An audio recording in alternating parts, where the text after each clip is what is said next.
Hi everyone. Today the topic is anger.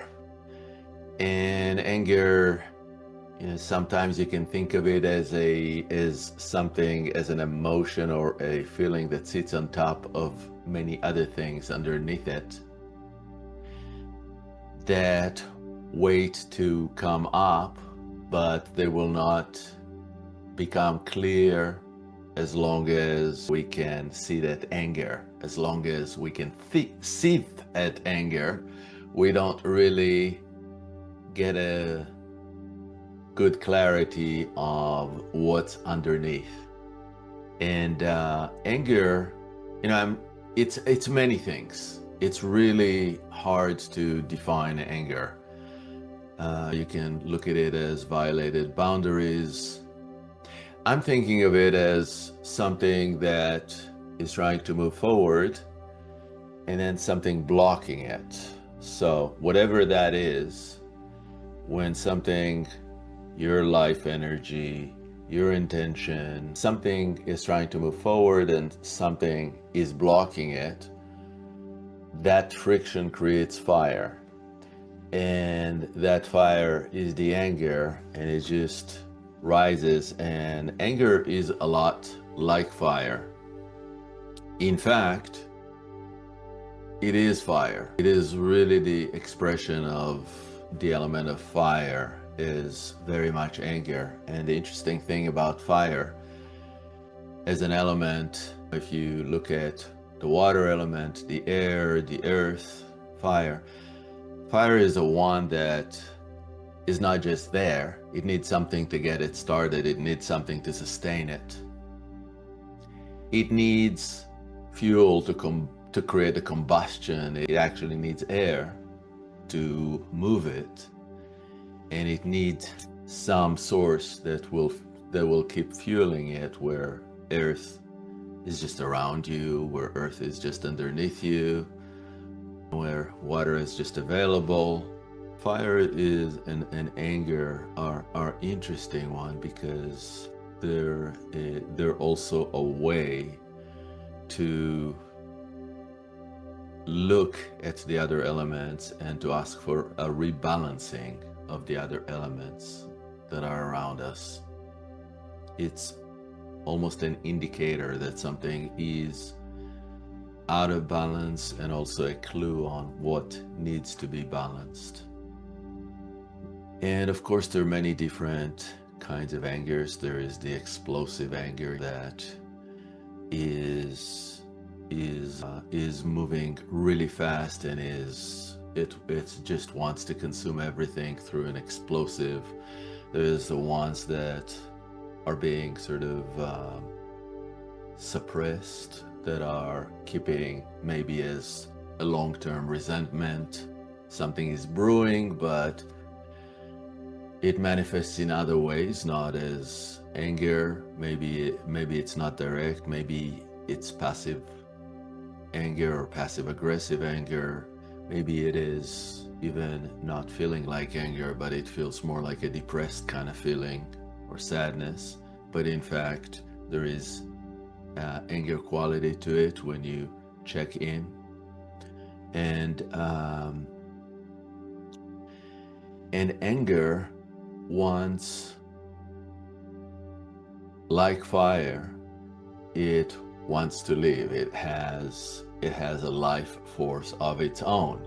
I just can't stop comparing it to fire, because it really feels like fire. How fires create its own climate, like the big fires in the woods, they have microclimates to them, and anger is the same way. It actually creates its own dynamics, and it can be very fascinating to look at it.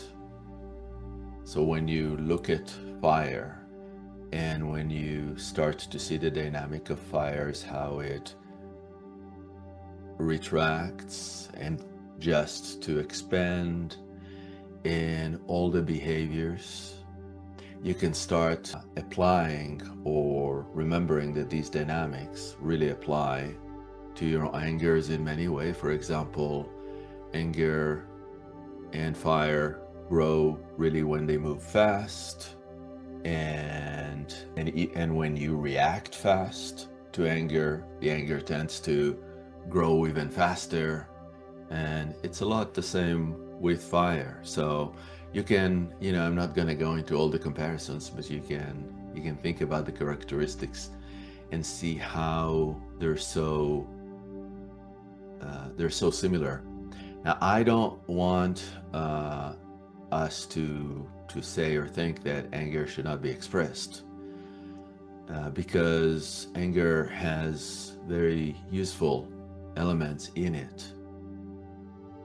It can be destructive, and sometimes that's exactly what is needed. I mean, life goes in cycles, and life has cycles of creation, and every creation carries in it the seed of destruction. And so the question is really of balance.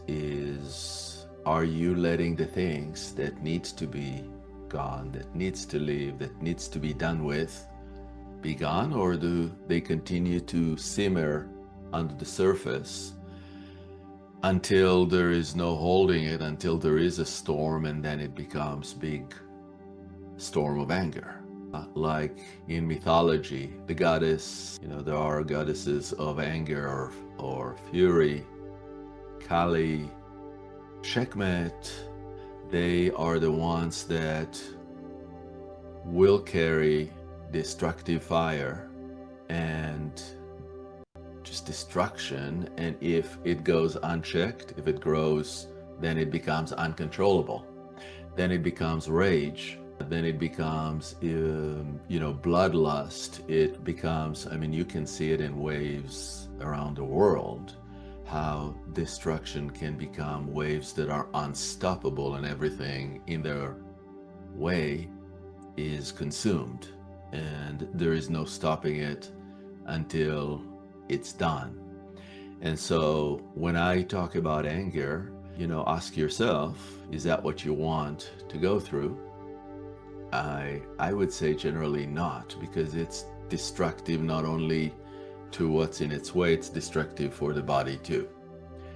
And here we're all about healing and about balancing of these forces. So definitely not suppression, because suppression does not do good for the body, does not make anything go away. But there is something in recognizing that what wants to be expressed will be expressed, and what you can do is maybe understand, maybe gain some clarity, because fire wants to create clarity. That's part of the fire. It has the element of light, or the aspect of light in it, that wants to light what has been hidden and bring it to the surface. And so how do we bring clarity into whatever the anger is trying to show us? You can ask yourself, in fact, what is it that I'm trying to create? What is it that I'm trying to show? What is the clarity that is trying to come to the surface with this fire of anger? And you can also ask, what is asking to be destroyed? What is it that I need either removed or dissolved or gone from my life? And the fire of anger is an indicator of that, is asking to be, not only to be known, but there is some ask for it to actually be acted upon. And there is also the anger that is not ours. The anger that you have taken in because you wanted to maintain the peace, perhaps, because somebody else was angry and you did not feel you were able to survive in the presence of that anger, and so you had to take it in.